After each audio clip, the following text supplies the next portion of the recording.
The complex geometry found in physical architecture is strictly governed by algebraic rules. To understand how these curves operate, we must start with the absolute base unit of mathematical functions. As shown here, a power function is defined as a function with a single term. Its anatomy requires three specific parts: a real number acting as a coefficient, multiplied by a variable, which is then raised to a fixed real number exponent. We see this structure in various applications. The area of a circle, pi r squared, is a power function. So is 5x to the fourth, or the square root of 2 times x. The defining trait here is flexibility. Because the exponent can be any real number, including fractions, the potential geometry of power functions is vast. These single terms serve as the unconstrained atomic units for all complex mathematical curves. This is the general form of a polynomial function. We construct polynomials by taking both individual power function units and combining them into finite sums. This expression is simply a string of individual terms, each with its own numerical coefficient, added together. There is one critical constraint that separates a true polynomial from a random string of power functions: the exponent rule. The exponent n must be a non-negative integer. The term with the highest exponent is the leading term. Its coefficient cannot be 0, and its power establishes the degree of the entire polynomial. If we compare a polynomial like 5x to the fourth to a linear expression like x plus 1, the structural distinction becomes clear. There is occasional overlap. Because 5x to the fourth uses a non-negative integer exponent, it is technically both a power function and a one-term polynomial. While polynomials can consist of complex sums, they are strictly bounded by their non-negative integer degrees. They do not share the unconstrained exponents found in general power functions. Before analyzing the geometry of a function, we must first confirm its classification through a structural test. Here are 6 mathematical expressions. We will evaluate each against the criteria for a polynomial function. First, polynomials cannot have variable exponents. 10 times 15 to the x is eliminated. Second, the square root of x represents an exponent of 1/2, violating the integer rule. Third, x to the negative fourth violates the non-negative requirement. The remaining 3 are structurally valid polynomials. 19x to the 10th is a single-term power function, and its positive integer exponent also makes it a polynomial. However, negative 17/5 root x contains a fractional exponent, limiting it strictly to a power function. Adherence to the non-negative integer rule is the absolute requirement for unlocking a polynomial's predictable geometry. When we zoom out to an infinite scale, those algebraic constraints dictate the physical shape of the graph. We need to define end behavior, the values the function approaches as the input values stretch toward positive and negative infinity. This matrix shows the 4 conditions of end behavior, driven entirely by the leading term.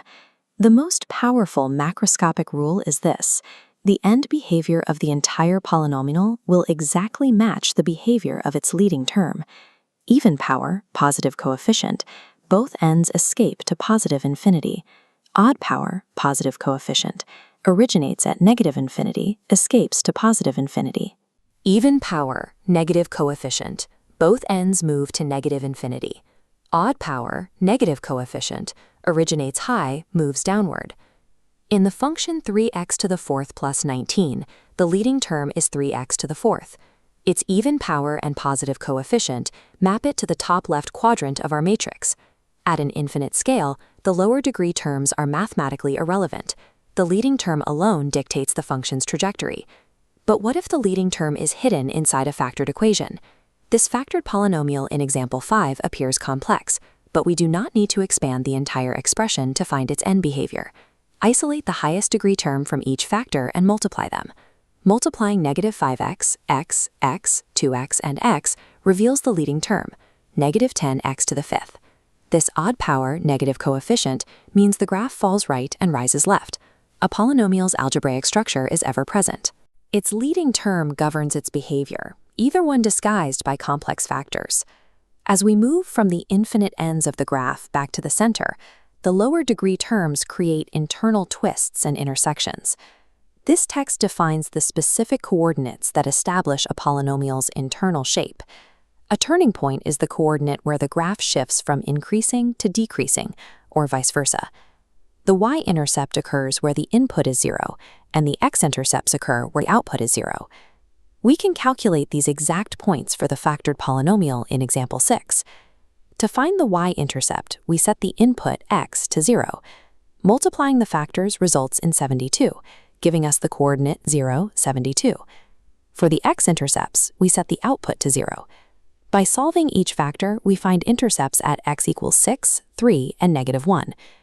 The factored form of a polynomial is designed specifically to reveal its microscopic geometry and structural anchoring points.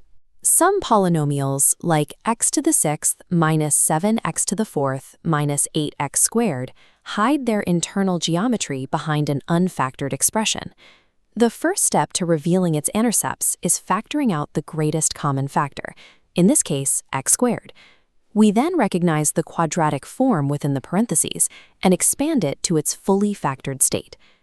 To find the physical intercepts, we solve for real roots. This yields intercepts at 0 and at the positive or negative square root of 8. The term x squared plus 1 produces no real roots and therefore creates no geometric intercepts. These limits are absolute. A polynomial of degree n will have at most n x-intercepts and n-1 turning points. If a function has 7 x-intercepts, as in example 8, what is the absolute minimum degree it must have?